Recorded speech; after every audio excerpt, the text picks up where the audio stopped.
ಶ್ರೀ ಗಣಪತಿ ಶಾರದಾ ಗುರುಭ್ಯೋ ನಮಃ. ಯತ್ರ ಯೋಗೇಶ್ವರ ಕೃಷ್ಣೋ ಯತ್ರ ಪಾರ್ಥೋ ಧನುರ್ಧರಃ ತತ್ರ ಶ್ರೀ ವಿಜಯ ಭೂತಿರ್ಧ್ರುವ ನೀತಿರ್ಮತಿರ್ಮಮ. ಶ್ರೋತೃಗಳಿಗೆ ಶ್ರೀ ಅಳಸಿಂಗರಾಚಾರ್ಯ ವಿರಚಿತ ಶ್ರೀ ವ್ಯಾಸ ಮಹರ್ಷಿ ಪ್ರಣೀತ ಶ್ರೀಮನ್ ಮಹಾಭಾರತದ ಭೀಷ್ಮ ಪರ್ವದಲ್ಲಿ ಕೌರವ ಸೇನೆಯ ವರ್ಣನೆ ಎಂಬ 18ನೆಯ ಅಧ್ಯಾಯಕ್ಕೆ ಸ್ವಾಗತ. ಮಹಾರಾಜ, ಯುದ್ಧೋತ್ಸಾಹವುಳ್ಳ ವೀರ ಭಟರ ದೊಡ್ಡ ಕೂಗಾಟವು ಹೃದಯವನ್ನು ನಡುಗಿಸುವಂತೆ ಒಂದು ಮುಹೂರ್ತ ಕಾಲದವರೆಗೆ ಕೇಳಿಸಿತು. ಶಂಖ ದುಂದುಭಿಗಳ ಧ್ವನಿ, ಆನೆಗಳ ಘೀಂಕಾರ ಧ್ವನಿ, ಕುದುರೆಗಳು ಕೆನೆಯುವ ಧ್ವನಿ, ರಥಚಕ್ರಗಳ ಚೀತ್ಕಾರ ಧ್ವನಿ, ಇವುಗಳೆಲ್ಲ ಸೇರಿ ಭೂಮ್ಯಾಕಾಶಗಳನ್ನೆಲ್ಲ ವ್ಯಾಪಿಸಿ ಅದರಿಂದ ಭೂಮಿಯೇ ಭೇದಿಸಿ ಹೋಗುವಂತೆ ತೋರಿತು. ನಿನ್ನ ಪುತ್ರರ ಮತ್ತು ಪಾಂಡವರ ಸೇನೆಗಳು ಒಂದನ್ನೊಂದು ಸಂಧಿಸುವಾಗ ಉಭಯ ಸೈನ್ಯಗಳು ನಡುಗಿದವು.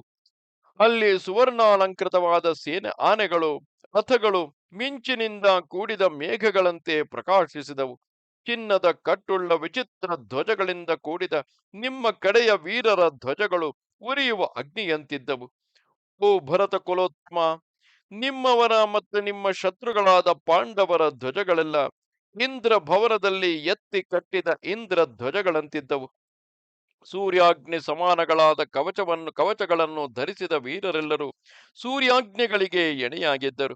ವೃಷಭದಂತೆ ಧೀರ ದೃಷ್ಟಿಯುಳ್ಳ ಕೌರವ ಯೋಧರೆಲ್ಲ ವಿಚಿತ್ರ ಆಯುಧಗಳನ್ನು, ಬಿಲ್ಲುಗಳನ್ನು ಹಿಡಿದು ಕೈಚೀಲಗಳನ್ನು ತೊಟ್ಟು ಧ್ವಜಗಳನ್ನೇರಿಸಿ ಸೇನಾ ಮುಖವನ್ನು ಸೇರಿದರು. ನಿನ್ನ ಮಕ್ಕಳಾದ ದುಶ್ಯಾಸನನು, ದುರ್ವಿಷಹ, ದುರ್ಮುಖ, ದುಸ್ಸಹರು, ವಿವಿಂಶತಿ, ಚಿತ್ರಸೇನರು, ಮಹಾರಥನಾದ ವಿಕರ್ಣನು, ಸತ್ಯವ್ರತನು ಪುರುಮಿತ್ರನು ಜಯ ಸತ್ಯವ್ರತನು ಪುರುಮಿತ್ರನು ಜಯ, ಭೂರಿಶ್ರವ, ಶಲರೆಂಬುವರೆಲ್ಲ ಭೀಷ್ಮನಿಗೆ ಬೆಂಗಾವಲಾಗಿ ನಿಂತರು. 20,000 ಮಂದಿ ರಥಸೈನಿಕರು ಅವರನ್ನು ಹಿಂಬಾಲಿಸಿದರು. ಶೂರರು, ಯುದ್ಧದಲ್ಲಿ ಪ್ರಾಣವನ್ನು ಲಕ್ಷ್ಯ ಮಾಡದವರು ಆದ ಅಭಿಪಾಹ, ಶೂರಸೇನೆ ಶೂರಸೇನ, ಶಿಬಿ, ವಸಾತಿ, ಸಾಲ್ವ, ಮತ್ಸ್ಯ, ಅಂಬಷ್ಠ, ತ್ರಿಗರ್ತ, ಕೈಕಯ, ಸೌವೀರ, ಕೈತವ, ಪ್ರಾಚ್ಯರೆಂಬ ಪಶ್ಚಿಮೋತ್ತರಗಳಲ್ಲಿರುವ 12 ದೇಶಗಳ ರಾಜರು ದೊಡ್ಡ ರಥಸೈನ್ಯದೊಡನೆ ಭೀಷ್ಮನಿಗೆ ಕಾವಲಾಗಿದ್ದರು.